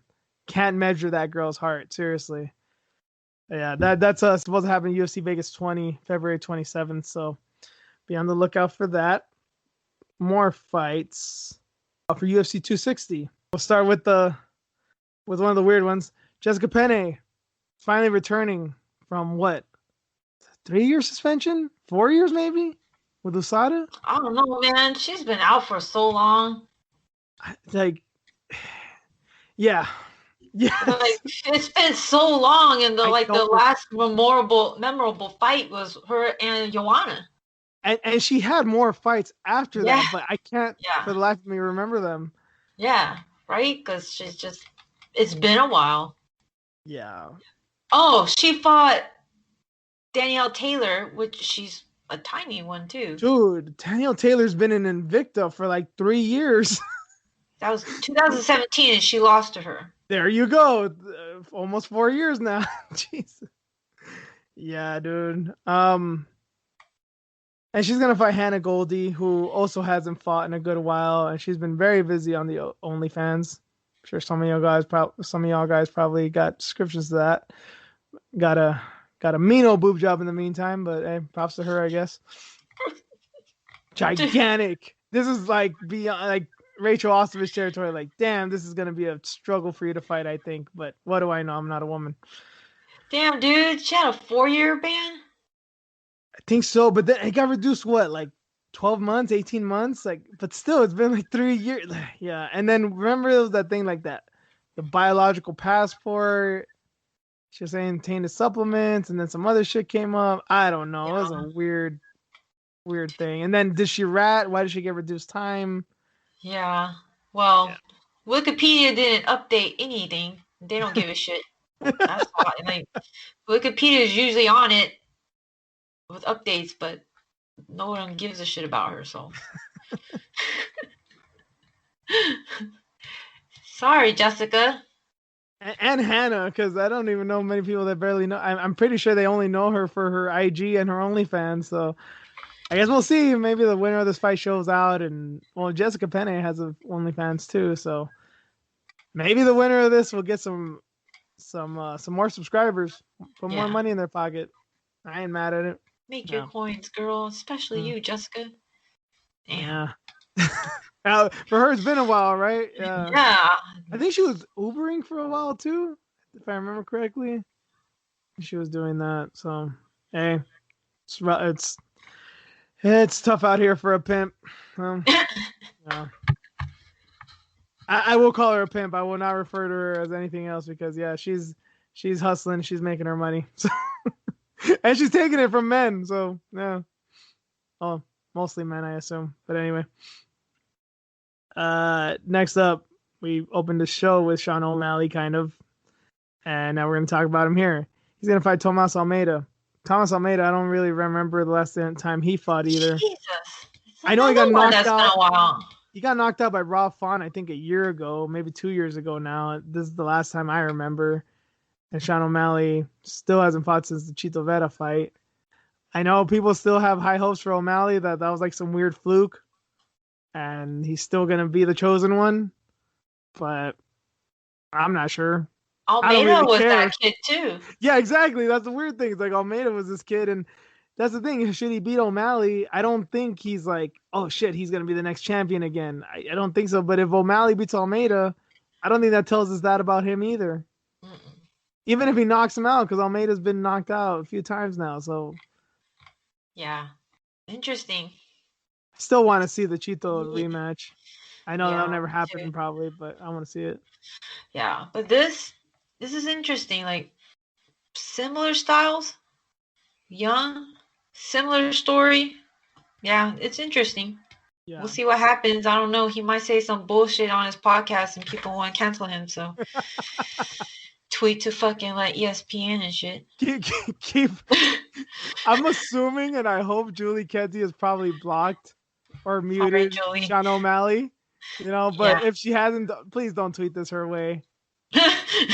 She don't need this drama, and neither do we. And I don't even like Sean O'Malley. I don't even like Sean O'Malley. No, it's just... Let's just stop it with this shit. Let's not egg shit on. That's true, because Julie would come after us. This will get clipped soon enough either way, man. Oh, Lord. Okay. And again, I want to say, Julie, I love you. I really do. Flaws and all, but I'm not with you on this shit. But anyway. She should respect you for just being upfront with her, okay? She's any kind of feminist. And again, if we're gonna go this whole intersectional way, I am Mexican. So I am somewhere in the hierarchy. You're a white woman. You might be above me. I don't know. I don't know how that shit works anymore. But don't make fun of the brown guy, even though I'm barely brown. Full disclosure. Just keep that in mind. I will pull that race card on you before you tweet anybody. Yep. Straight up. Oh shit. Straight up. Love having the race card sometimes. Anyway, on that same night, UFC 260, March 27th, Tyron Woodley is supposed to fight Vicente Luque. Oh my lord. Oh my lord. Oh my lord. I mean, oh my lord. As bad as Woodley has looked, I Whew. wouldn't be surprised if he beats Luque. But Luque could end his fucking world. Like he can fuck his shit up, like Yeah. really badly. It's still, I mean, what did I declare last time he fought? My favorite knockout of all time. I still maintain that. Who was the guy? Randy Brown. That fucking knee and those uppercuts on the floor, just straight out of World Star. Like, if he does that to Woodley, you know what I mean? I would not be surprised if he does that shit to him. But yeah, it could happen because just Woodley hasn't pulled the trigger in I don't know how many fights. The last time he really pulled the trigger was against Karen Till. I really thought, I knew you were gonna bring him up, and I really thought you were gonna call him Darren Till. Why the fuck did I think that? Why would I think such a foolish thing? Karen Till. All I think about too is that meme I sent you yesterday, a few days ago, about Tyron Woodley's PS2 controller. What was it again? Remember, Shit. it was like lean to the fence, like every button. Oh, that's right. As far shit. as strikes is just overhand right and then a takedown. Oh my god, that's right. Yes. And that's funny. It was funny, and it also makes you think, right? Again, this guy was labeled as the greatest of all time by Joe Rogan for a minute there. And it's like, that's why I never bought into it. Like, this dude with an overhand right, a takedown, and with no footwork is better than GSP? Get the fuck out of here. Nope. Granted, he beat some good guys. He looked real good. He knocked the fuck out of Robbie Lawler. Amazing. But it's kind of all he did. Yeah. And Vicente Luque throws flying knees and can box and knows capoeira and is good on the ground and is a good wrestler. Dude. Yeah, I don't know. Bad night. It's gonna be a bad night. Big props to Willie for taking this fight. I cannot give the man more respect than that, but that takes some big balls. But I don't know. I guess if you're gonna go out with a bang, right? I don't know. Bad night for Woodley, man. Whew. Again, he could pull a rabbit out of his ass. Maybe. He's got the experience, but Luque, again, my favorite knockout of all time. He's a fucking animal. Yeah. Say fucking rabbit.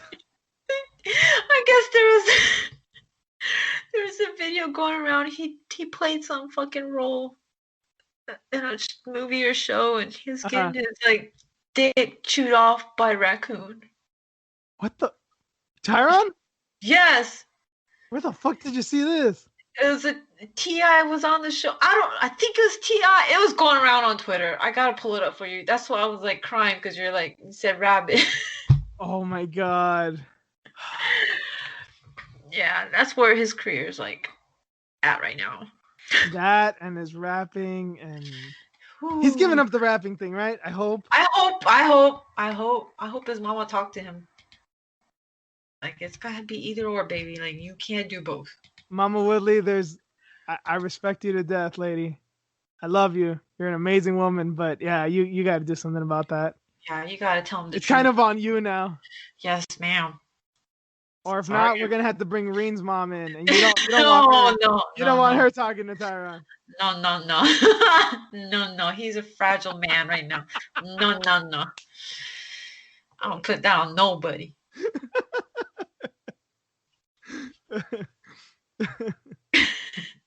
Love my mom. I love you, mom.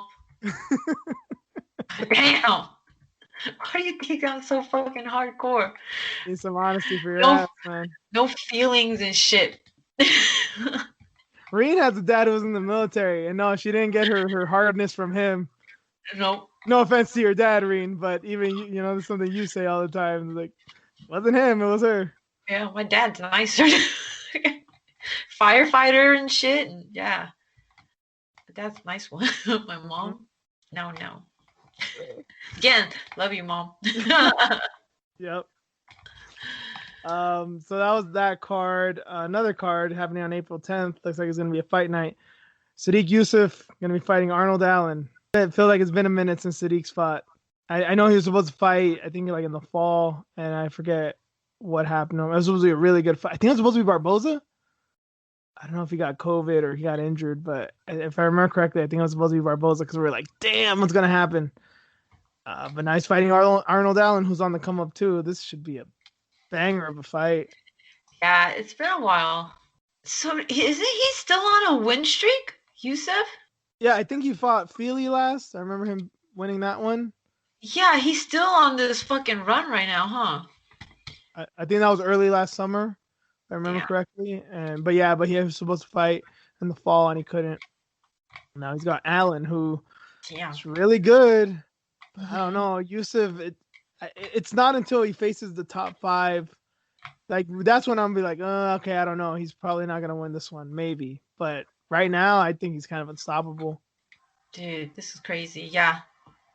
April 10th. Cool. Okay. Yep. It's about time. Because Sodi, he was supposed to go to Abu Dhabi, but something happened with his visa. Oh, maybe that's what it was. Yeah. Yeah, okay. That's why he couldn't fight last year. Oh, okay. Right. I thought he got COVID or got injured or something. Okay, that makes sense. Yeah, because he wasn't the only one with those issues too. Yeah. Weird time, you know. Plus, he's not American, so who knows what the immigration status and the visa. Yeah, who knows what's happening right now. So Tracy Cortez, part of the Eyelash crew, she's gonna be fighting Justine Kish on April 17th. Does she fight with them lashes too? She does. That's why I call her part of the Eyelash crew. Oh, okay. I don't mind. I don't give a shit if you wear false eyelashes. Shit, be honest, I kind of like them, but I just find it immensely weird that you would fight with them on. She seems like more on the hardcore side.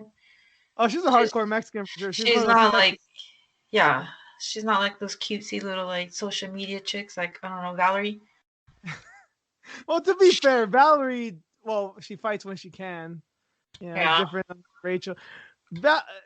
Valerie, Rachel, and Tracy are in the same crew, but there's different tiers. Tracy's easily the hardest of them all because she don't mind getting in a scrap at all. And she says all the time, I'm Mexican, like I'm built for this shit. Props to her. She's from Texas too, so there's that aspect to it. Valerie's has 2 fights, so that remains to be seen.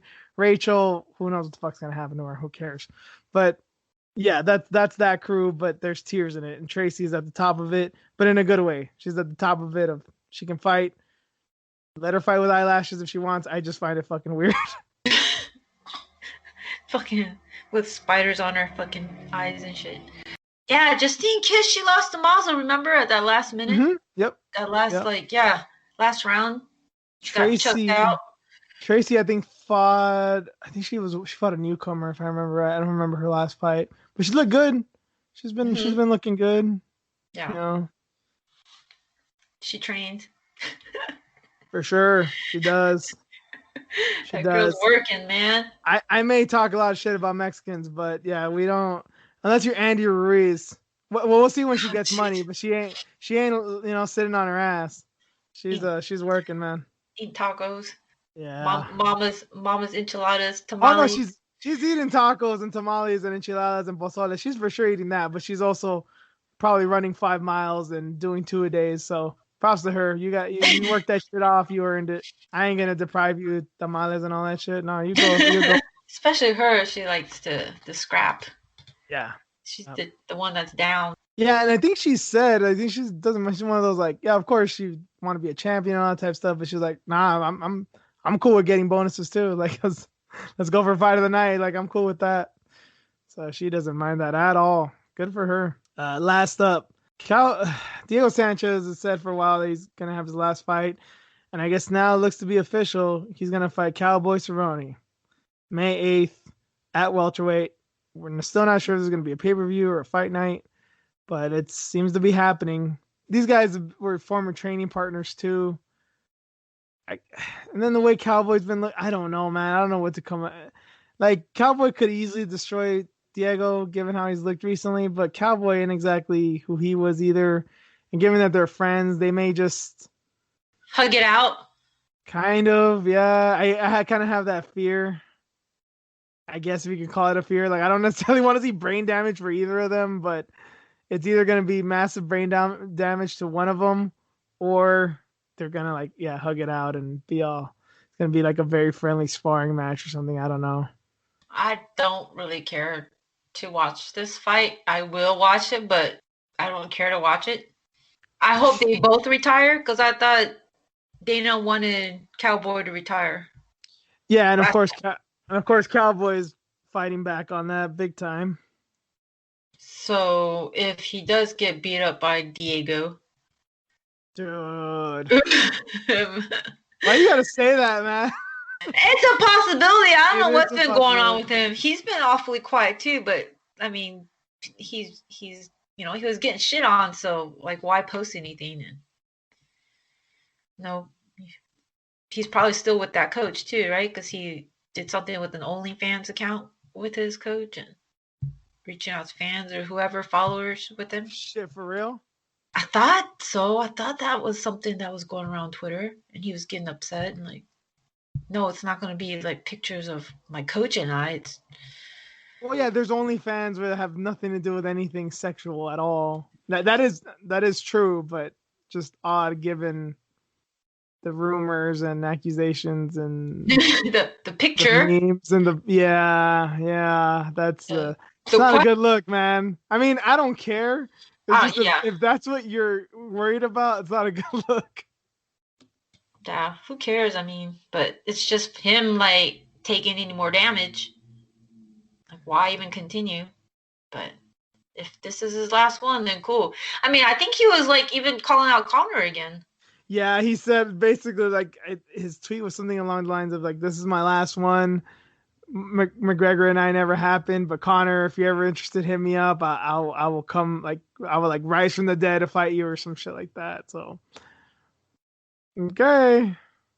I mean, we're on the verge of seeing Mayweather and Logan Paul, so I guess don't count it out. I mean, even what Connor wanted this not too long ago, so we'll see. Damn, We'll see where Connor's headed too. that's fucked up. Because like Dana's like, if we put McGregor and Sanchez together, we should lose our license. Hmm. But yeah, Cerrone and Diego isn't on that same level. Like Cerrone did fight Connor too. I guess just because they've been in the game forever, it's like veteran versus veteran. Let the old guys just have their fun. Well, and hopefully it'll be fun for us. That's my only wish, I guess. Like, all right, the brain damage may be inevitable, but let it be fun. I don't know. I have a weird feeling. It'll be entertaining, I think, and you would have to turn away possibly too. It's one of that. I don't think it'll be really fun because yeah, one's gonna retire at the end, and then one should maybe think about it. I'll watch it. I don't care for it, but I'll watch it. Yeah. So that does it for matchups. That does it for MMA. Let's get into our news story of the week. Headline is Woman charged in Capitol riot asks judge to let her take vacation in Mexico. So we shouldn't be too surprised that some of these people that were involved in this quote unquote insurrection, attempted insurrection, diet coup, domestic terror attack, whatever the fuck you want to call it. I don't give a shit. It was some stupid ass shit anyway. But anyway, we shouldn't be surprised that these people are asking for special treatment. I mean, the QAnon shaman, one of the guys that was like the main guy, the guy in the elk suit or whatever, he was asking for organic meals and got it. So we shouldn't be necessarily surprised that this woman gets her wish. But yeah, a Texas woman charged in connection with the Capitol insurrection has asked a federal judge to let her travel to Mexico for a quote unquote work related bonding retreat, according to court records. Her name is Jenny Cudd. Here's a really funny thing. She's a flower shop owner. I just find it really funny that a white woman who's a flower shop owner is going to Mexico, where the people that sell flowers inside of the freeway, and probably obviously she was a Trump supporter, so was probably not too fond of Mexicans to begin with. I just find this whole thing really fucking ironic. Yeah, it's crazy to me because I did feel kind of bad for her. I mean, she was a flower shop owner. I think she's from California, right? If I'm not Um, mistaken. It says she was an unsuccessful mayoral candidate from Midland. I don't know where Midland is. Mhm. That can be in Missouri. That can be in Indiana. That can be in Texas. I have no idea. It sounds like the most Okay. generic city ever. I don't know. Okay, so maybe I got her mixed up with somebody else originally then. Hmm. Because I thought somebody else came from California. And she was pissed off because her business was going down, whatever. Regardless, though, like, I did, kind of felt bad and was like, I get why you're there.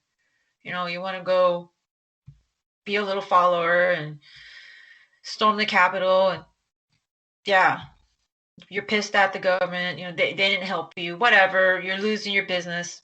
Hey.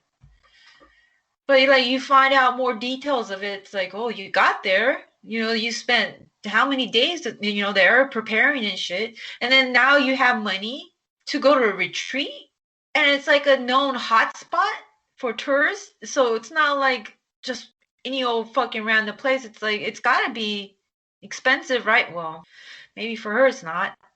You know what I mean? Like, but airfare and everything, like, you had the money to do all that. I thought you were hurting. Well, and just the fact that she went there to in the first place, right? She went to the Capitol. You gotta have some Yeah. money to do that because it's not just the thing of getting a ticket and going with whatever you got on your back. I mean, these people went to hotels. They had, you Yes, know, right? should have. Hyatt or whatever hotel near the Mhm. Capitol. Yeah. And then she was unrepentant about it. I guess there's things from her Facebook and videos that she had like, "Fuck yeah, we stormed the Capitol. We're patriots. I'm proud of what I did." And had posts even after the fact like, "I wouldn't take it back." Yeah. So, granted, what she's charged with doesn't seem like it's super severe. I don't know if there's video of her actually breaking in, like, breaking windows and going in or attacking police officers or anything like that. If there's video of that with her, she'd most definitely be a flight risk and probably wouldn't even be out of jail. Apparently, there's plenty of people that haven't even been granted bail because they think they're that likely or dangerous to bail or something to leave the country. Um, so compared to what some of the other people did, it doesn't seem like she's high up on the list, but she has no remorse for it. So that doesn't look bad. And here's the funny thing again, she's white, flower shop owner, Trump supporter, going to Mexico. And on top of that, she's going to some kind of resort. Sounds like it's near Cancun. Yeah. Um, dirty little secret about a lot of the nice areas that white people go to that Americans and Europeans go to in Mexico. They're all like cartel owned. The reason that there's no crime there is because the cartel owns that shit. And they ain't gonna fuck with the people that bring them the money. So all this shit of these illegals are bringing in drugs and we got to stop them and all this type of shit. You're just directly you just giving the money just directly from your pockets into theirs. So in a weird way, like I kind of want her to go just because although I hate the cartels and they provide nothing good for anybody, I just want like the fact that she doesn't know that, but I know that just The makes me laugh. satisfaction. Yeah, it gives me this weird satisfaction. Yeah. That's so funny, man. You have a good point there. Like, But anybody gonna let her know? Like, no, just don't you? let her know. No, fuck, man. If I was this judge, I'd probably let her go. And then when she comes back, okay, charge her, don't charge, whatever. Let justice play itself out. Like, Miss, are you a Republican? Well, I'm a Trump supporter. Do you support him because of his immigration policies? Yes. Do you think that these immigrants are bringing in, sex trafficking victims and drugs? Yes, of course they are. Well, you directly gave $10,000 to the Sinaloa cartel in Cancun. Yeah, and then just leave it there, and then whether you haul her ass off to jail or let her go, just let her live with that, and then see what kind of whataboutism she comes back with to justify it in her mind. Damn. I'm sure she thinks that Hillary Clinton owns like half the resorts in Mexico, and she's just glad she didn't go to one of those or something. Man, I hope somebody does that. They won't, but that would be an awesome thing to see. Well, I'm sure some of those judges have been to those same resorts, and they either don't Yeah, know that or just they don't want to know that. they don't care. As long as they're getting served. What was it like? Remember a few months ago, there was I think it was the mayor of Austin that was telling people to stay home while he was on vacation in Mexico. Yeah. So I know Austin tends to be more liberal than most of Texas, and but still,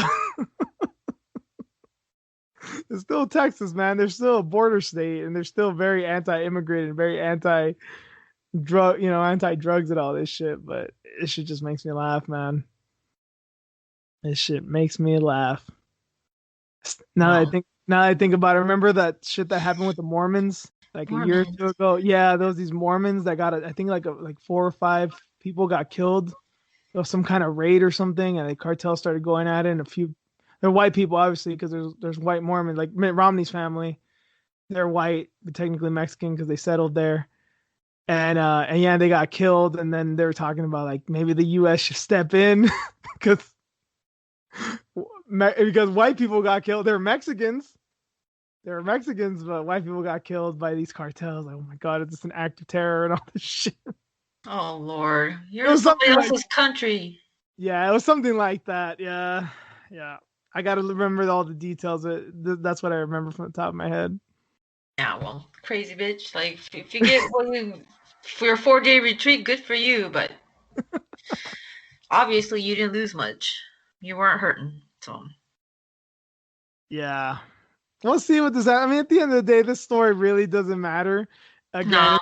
it's just the Yep. irony of people that are so and I'm a person that, like, to be honest, yes, I was born here. Yes, I'm son of immigrants, and I have my nuanced take on this, but I don't mind discussing shit like this with people that may be on the other side of the immigration debate. I don't have a problem with all that. I just find it funny, these people that are like mostly always into this, they're very hard on the other side of where I am, totally ignore things that just, in my mind, can't be ignored regarding immigration, both legally and illegally, and the drug war and all these things. Just totally bypass all that to get to your stupid fucking point. Hmm. Oh man.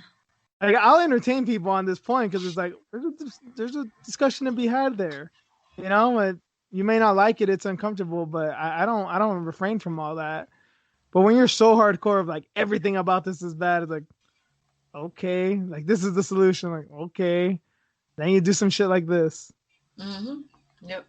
while going out for Taco Tuesday to Chipotle, most likely, which is owned by a gay man, which you may also have a problem with, but that's neither here nor there. Wild. Shit's wild. I wonder if her head exploded when she saw the picture of that Q guy. Yeah, man, literally nothing, everything and nothing about QAnon, like I believe and don't believe. Like, I think all of it's disinformation. Now, whether it's disinformation from the government or just some trolls on 4chan, I don't know. I really hope that is the guy. If you guys haven't seen him, he looks exactly like what you think he looks like. But I have no idea, man. I really do hope that's true, though. I again, we need to talk to Eddie Bravo. Dude, Oh. I may guys, don't cancel us if we bring him on the show. I have to find a way. Like, where the fuck has he been? No one's reaching out to him. Like, our He's man, been so quiet. what would that be like? Imagine if we brought Eddie on. How these podcasts tend to go kind of long. This one's already like at 2 hours already, kind of. How long would that shit go on for? I don't know. I just let him speak. Because you can't shut that dude up. No, I just listen and be like, and okay. Wow, Eddie. That's crazy, man. Pull that up. Pull that up, Juice. I'm not even gonna be a host anymore. I'm gonna just be Jamie. You can be a fact checker for us. Like, pull that up, Juice. Oh my god. Wow, that's crazy. Side note, have you ever seen Jamie? Yes, he's not young at all. No, he's not young. He's not cute. He doesn't even, like, I can understand, okay, you had that at one point, but you keep that name because you look young. Shit, you're like 45, but you look like you're 25. Damn, good on you. I have no idea how old he is, but he looks 50. He looks older than Rogan. Yeah. I mean, I don't know if that's COVID too, because he had it, but yeah, he looks older than Rogan, man. I'm like, whoa, that's rough. You know what I wonder? Because I've never seen him till like a few months ago. I wonder if when he first joined the show, he really was this youthful, like, dude. And then dealing with Alex Jones and Yeah. Bravo and Schaub, like, fuck, I aged like milk. That shit's so funny. When Alex Jones is on the show, he doesn't go after him a lot like how he did with, with Bravo. I think because he knows Bravo. I think, him and Joe have probably hung out so much. They're kind of like all friends. So it's kind of like, hey, bro, like, it's like if you and I were, I know we don't have like too many mutual friends, but if we did, like, okay, yeah, you can talk shit about so-and-so juice because you know her or you know him. But it'd be different if it was just someone that you knew. And of course, Alex Jones, yeah, he's not necessarily a celebrity, but he's famous. So it's like, and then also, like, where the fuck do you even start with him? At least with Bravo, it's like, oh, bro, you just heard that on the internet with Alex Jones. Like, I read the CIA documents. It's been uncovered, all this shit. So, oh my God, he kind of sounded like him. I don't know. I think everyone thinks they can do an Alex Jones impression, but they can't. I feel I'm one of those people, but I'll work on it, I suppose. That shit's wild. Yeah, I'm like, come on, Jamie, keep that same energy. Like, kind of challenge him too, because I think Alex is too crazy even for him. Like Bravo is like, look, bro, I did this, and with Jones is like, I'm basically gonna hijack the show if I start questioning Jones, and Rogan probably won't take too lightly to that either. So I get why he doesn't do it. It's just, and also maybe he learned his lesson. He went at it with Bravo too many times. Like, bro, I'm done. This never leads anywhere. Oh, he's like, I'm tapped out, dude. You got me. I'm tapped. And again, he probably is the one that aged him. So congratulations, Bravo. I think it's been 3 shows in a row now where we ended talking about Alex Jones and Eddie Bravo, man. Maybe we just really miss them. I think we got to tune this shit in. Like, as soon as we're done right now, we got to tune into their podcast. We've done it a few times already. Especially with now, like, videos came out of Alex Jones actually in the Capitol during that insurrection and shit, I guess. He went in? I guess so. I mean, I didn't know that. I knew he was there, but I didn't think he actually went in. Oh, my God. Damn. Yeah, he was involved with all that, so, like, one might get canceled too, man, because we're fans of Alex Jones. I don't know. Well, we're fans of his antics. We're not fans of his bullshit. His work, his actual work, no, it's just his entertainment value is through the fucking roof. Amazing. He's an amazing person. Yeah. Anything for the clicks. Dude, him and Stephen A. Smith should have a show. Like, Joe Rogan needs to step the fuck out of the way. I don't even know what Alex Jones knows about sports, but I just want to see them go back and forth. Do you listen to Joe still on, like, Spotify and stuff? Because I used to always listen to him on YouTube, and all they have posted are, like, small clips, so. Sometimes I try to watch the Tulsi Gabbard one. Maybe there's, like, one other one that I try to watch, but some of his guests have seemed interesting. It just, I don't know. I've just kind of tuned out of Rogan a little bit too. I tend to watch the clips as well. Like, kind of sold out. Oh, we'll see. Maybe, once he brings Bravo back, maybe we'll jump back in. That's the test. You bring Bravo back. He got Shaw back in, so. Yeah, but Schaub is on Showtime. I mean, Schaub is as mainstream as it gets. Yeah, true. Dick riding for Conor and Logan Paul on Mayweather. Like, yeah, you're good. You're not. You're pretty establishment, even if it's establishment sports. But anyway, Reen, we'll end it here. Appreciate you guys listening. As we said last week, kind of going to forego the Twitter stuff because as we started this show, been a lot of drama there for absolutely no reason.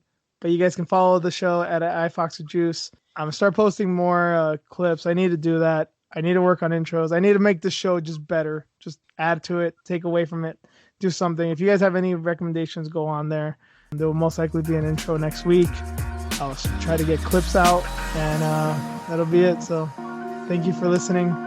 Sayonara. Adios, bitches.